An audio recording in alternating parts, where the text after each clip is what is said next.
Assalamu alaikum. Alors aujourd'hui, nous allons traiter ensemble un problème lié par rapport au champ électrostatique et le champ magnétique. Et je vous laisse lire l'énoncé. On va se retrouver dans quelques secondes pour la résolution.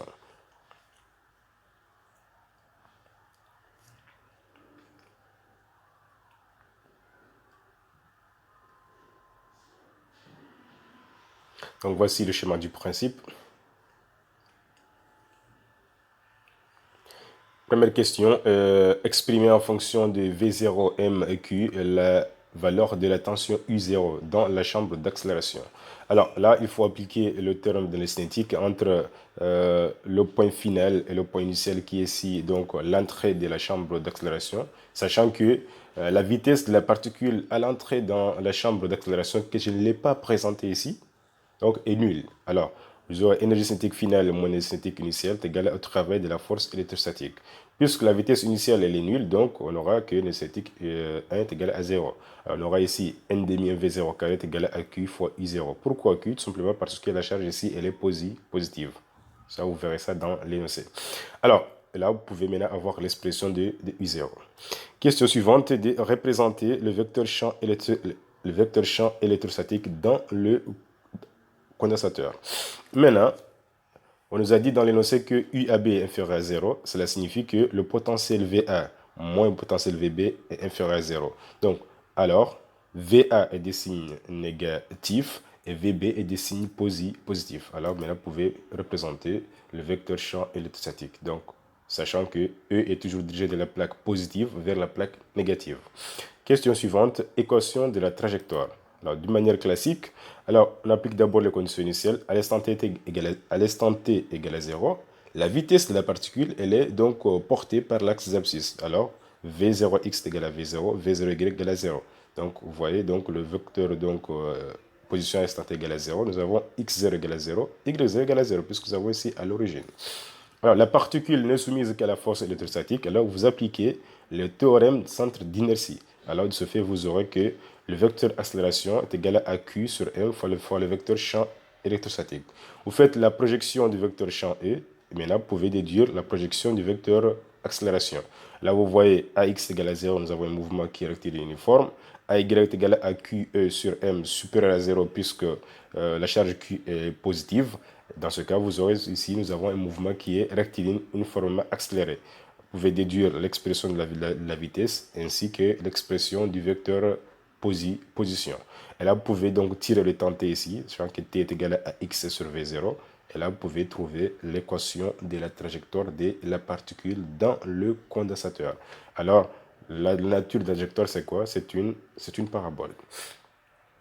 Question suivante, exprimer YS et VS en fonction de M, V0, U, L, D et Q. Alors, vous avez ici, S, donc c'est le point à la sortie, XS est égal à L, la longueur du plaque, YS est égal à QE sur 2MV0 au carré fois L. Ouais, donc vous prenez juste l'équation que vous avez ici, en remplaçant X par L, pour avoir le Y à la sortie. Alors, vous avez l'équation. Sachant que E est égal à U sur D, vous avez l'expression suivante. Maintenant, pour la vitesse du point S, il faut juste maintenant prendre encore l'expression donc de la vitesse à l'instant t. Vs x égale à v0 puisque le mouvement suivant l'axe des abscisses est un mouvement qui est rectiligne uniforme. Vs y est égal à QE sur mts. Maintenant, vous pouvez tirer ts, sachant que xs est égal à v0 ts puisque c'est un mouvement rectiligne uniforme qui est égal à L, vous pouvez tirer maintenant donc TS, qui est égal à L sur V0. Et là, vous pouvez remplacer TS par sa valeur et vous aurez les composantes du vecteur vitesse. Et là, comme vous avez Vx et vous avez Vy, vous pouvez déterminer la norme du vecteur vitesse à la sortie. Question suivante, des conditions donc de la sortie donc de la particule. Alors pour ce faire, il faut juste poser les deux hypothèses suivantes, qui à la sortie, YS doit être égal à L, et YS doit être strictement inférieur à D sur 2. Et là, en appliquant la condition, vous avez YS qui est là, et là, vous pouvez donc tirer que U sera inférieur ou égal à MD au carré, V0 au carré sur QL au carré. Là, il n'y a pas de problème. La question suivante, cette fois-ci, de déterminer la nature du mouvement de la particule au-delà des plaques. Alors, à la sortie des plaques, qu'est-ce que nous avons? ici nous avons du vide qui est là. Il n'y a pas de champ électrostatique. Dans ce cas, l'accélération sera nulle. Alors, si l'accélération elle est nulle, le mouvement est comment? Nous avons un mouvement qui est rectiligne uniforme. Hein. Et si le mouvement est rectiligne uniforme, donc cela revient à dire sûrement que nous avons donc une trajectoire qui sera donc à la forme de quoi? C'est une trajectoire linéaire. Hein. Une trajectoire linéaire, donc nous avons donc une trajectoire est une droite. Voilà, la droite est de la forme ici y est égal à ax plus b. Pour déterminer le coefficient A que nous avons ici, qui est le coefficient directeur, vous prenez donc l'équation de la trajectoire de la particule à l'intérieur du condensateur et vous dérivez par rapport à x en remplaçant x par L, comme vous l'avez ici. Voilà, la dérivée, c'est quoi? La dérivée de y par rapport à dx, ça nous donne ici cette expression que vous voyez ici. Maintenant, à la suite, qu'est-ce que vous faites? Parce que dérivée de x au carré est égal à 2x, hein, ce que vous voyez ici. Maintenant, vous remplacez x par L, et là, vous aurez l'expression suivante. Alors, par la suite, S est un point appartenant à la trajectoire T. Alors, ces coordonnées doivent vérifier cette équation que vous voyez ici. Alors, nous avons déjà les coordonnées du vecteur du point S à la sortie. On l'a déjà déterminé dans la question précédente. Alors là, qu'est-ce qu'on va voir? S appartenant à la droite T. Alors, on va voir ici, on remplace ces coordonnées. Hein. Et là, vous avez XS est égal à L. YS, on connaît déjà son expression. Et là, vous pouvez déterminer le coefficient B, qui est égal à moins QE sur 2M V0 carré L. Et là, vous pouvez maintenant donc avoir l'expression donc de la droite T. Alors maintenant, pour vérifier si vous êtes donc vous avez trouvé donc la bonne expression, il faut déjà au préalable maintenant donc vérifier est-ce que le point I qui est là, le point I c'est le milieu donc du condensateur, le milieu des plaques, c'est-à-dire le centre de la plaque, des plaques rectangulaires en question. Alors, le point I qui est là a pour coordonnées L sur 2, c'est-à-dire la longueur des plaques, sur 2, 0. Alors, quand vous remplacez ici, si le point I appartient à cette droite-là, alors vous avez trouvé donc la bonne expression. Alors, XI est égal à L sur 2, YI est égal à 0. Alors, vous remplacez XI est égal à L sur 2. L sur 2 moins L sur 2 est égal à 0. Donc, on trouve bien que Y est égal à 0. Donc, le point I appartient bien à la droite T. Donc, l'expression est bonne. Alors, ici, on nous demande d'exprimer la déviation Y qui est égale à O'P. Alors, pour ce faire, nous avons ici tangente de alpha est égal à O'P sur IO', avec IO' est égal à distance grande D. Donc, on aura que O'P qui est égal à grande Y est égal à IO' tangente de alpha. Donc, à partir de là, on sait encore que tangente d'alpha est égal à aussi à YS sur L sur 2. Et de là, donc, on trouve aussi que tangente d'alpha est égal à QEL sur 1V0 au carré.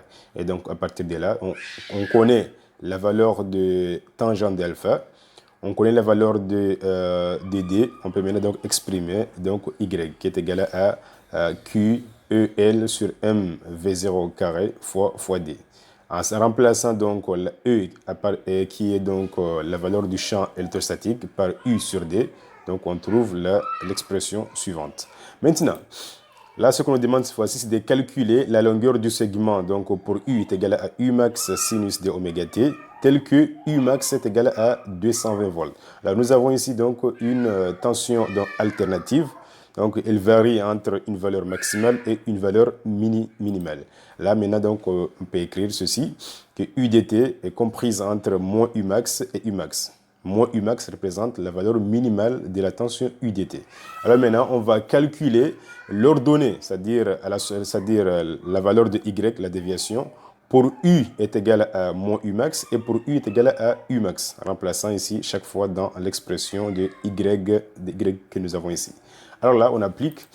Alors, si U est égal à moins U max, alors on a dit que moins U max représente la tension minimale de U dt. Alors, on peut écrire ici que Y min sera égal à, en remplaçant ici U par moins U max, on aura donc cette expression qui est là.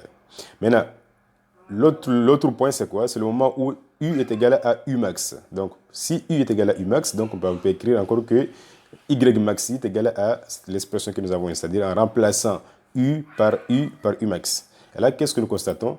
On constate que nous avons ici donc que la valeur de y sur l'écran, le point sur l'écran est compris entre deux valeurs, c'est-à-dire une valeur donc une ordonnée des valeurs moins q u max l sur m d v0 au carré fois d, et l'autre valeur q u max l donc sur m d v0 au carré fois d, c'est-à-dire une valeur minimale et une valeur maximale.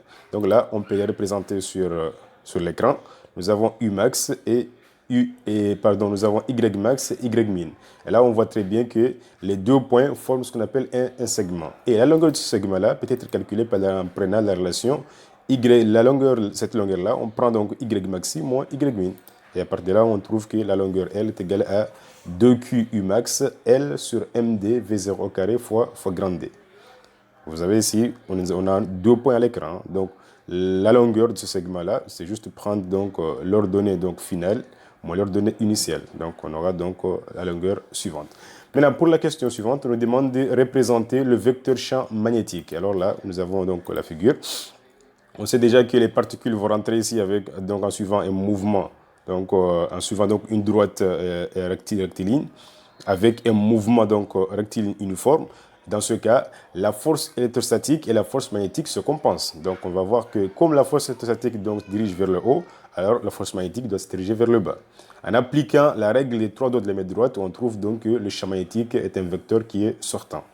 Maintenant, pour la question suivante, exprimer l'intensité du champ magnétique B en fonction des V0, U et D. Là, on applique le fait que nous avons ici donc le mouvement de la particule à l'intérieur du filtre de vitesse, c'est un mouvement qui est rectiligne uniforme.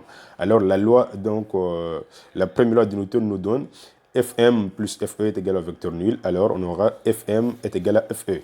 Donc or la charge est strictement positive. Alors on aura Fm est égal à Q V0B car le vecteur, la vitesse est perpendiculaire par rapport au champ magnétique, comme vous le voyez ici.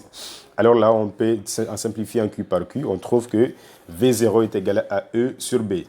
Or, on sait que E est égal à U sur D, donc on peut tirer l'expression de l'intensité du champ magnétique. Et à partir de là, connaissant U, D et V0, on peut évaluer l'intensité ou bien la norme du vecteur champ magnétique qui est de 12,5 millitesla.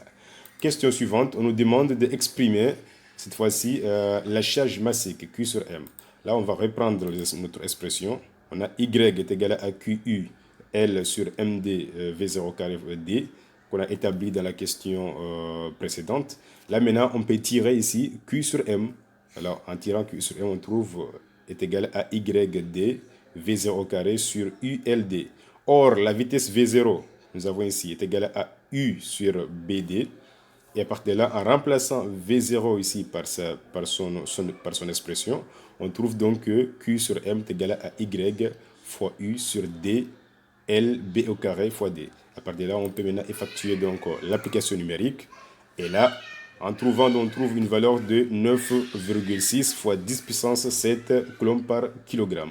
Et là, maintenant, à partir du tableau, on peut identifier la particule ici. Il s'agit bien donc du proton, H+.